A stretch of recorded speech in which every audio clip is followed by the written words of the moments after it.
एक समय की बात है, एक लड़का अपनी बीवी और पिता के साथ रहता था। उसकी बीवी बार बार उससे कहती थी कि अपने पापा को अनाथालय में छोड़ आयो, में इनकी सेवा नहीं कर सकती, सारा दिन इनकी देखभाल करते चला जाता है, एक मिनट भी आराम करने को नहीं मिलता।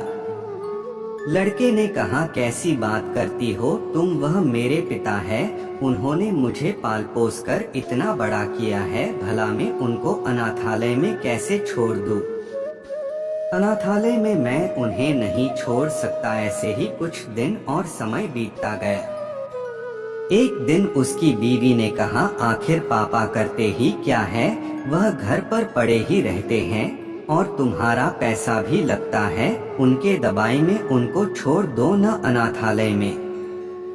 बेटे का भी मूड बदल गया और उसकी बीवी कहती थी, मैं उनके बूढ़े बाप को नहीं संभाल सकती, उसकी देखभाल नहीं कर सकती, इसलिए आप उन्हें आज ही अनाथ आश्रम में डाल दीजिए।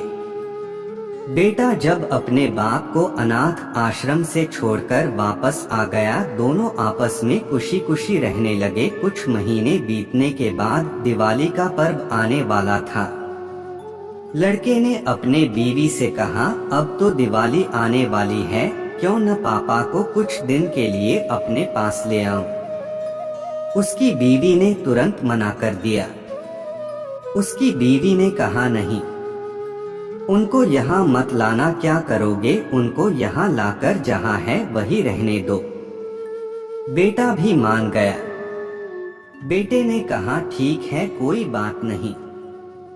एक दिन शाम को ऑफिस से आते समय उसने सोचा, चलो दिवाली का पर्व आ गया है, पापा से मिलकर आ जाता हूँ।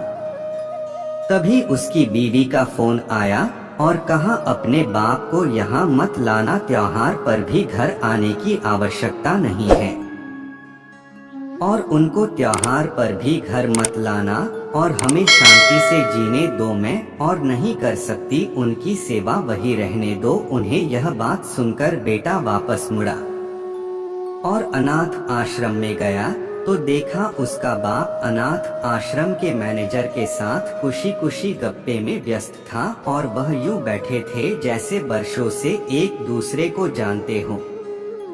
तभी यह देखकर वह खुश हुए और सोचने लगा, चलो ठीक है, पापा यहाँ कुछ तो खुश है। तभी बेटे ने मैनेजर से पूछा, सर आप मेरे पिता को किस तरह और कब से जानते हैं? आप दोनों ऐसे बात कर रहे हैं जैसे वर्षों से एक दूसरे को जानते हो। तभी मैनेजर ने कहा मुस्कुराते हुए, जब यह अनाथालय से एक बच्चे को गोद लेने आए तब से मैं तुम्हारे पिता को जानता हूँ। उस बेटे को यह बात सुनकर बहुत ग्लानि हुई, पीड़ा हुई और वह रोने लगा, क्योंकि वह बच्चा वह खुद था। बेटा अपने बाप के पैरों में गिरकर रोने लगा और खड़ा होकर अपने पिता को गले लगा लिया। बेटे ने कहा, मैं इतना बुरा हूँ, जिसका कोई नहीं था उसको आपने अपना बेटा बनाया, मुझ जैसे अनाथ को, और एक मैं हूँ जो जिसने उसी पिता को अनाथ आश्रम में छोड़ दिया। बेटा उसी वक्त अपने पिता को अनाथ आश्रम से लेकर चला गया। तब उसे एहसास हुआ कि पिता अपने बच्चों से कितना प्यार करते हैं। जिनके माँ बाप जिंदा है वह दुनिया के सबसे अमीर और संपन्न लोग हैं। दोस्तों, माँ बाप ईश्वर का दूसरा रूप होते हैं। अगर आपके माता पिता आपसे खुश है तो समझो वह ईश्वर, वह परमपिता परमेश्वर आपसे खुश है। जिस घर में माँ बाप की इज्जत नहीं होती उस घर में कभी बरकत नहीं होती, उस घर में कभी खुशी नहीं होती, उस घर में कभी शांति नहीं होती। माता पिता की उंगली थाम के चलना सीखा और उनकी मेहनत से पले आज हम जो कुछ भी है हमारे माता पिता की बहस से है। माँ बाप के प्यार और बलिदान का कर्ज हम अपने जान देकर भी नहीं चुका सकते। इस दुनिया में माँ की ममता का कोई मोल नहीं है और पिता की मोहब्बत का कोई तोड़ नहीं। माँ बाप अपने बच्चों के लिए अपनी हर चीज कुर्बान कर देते हैं। लेकिन आज माँ बाप की अहमियत कम होती जा रही है।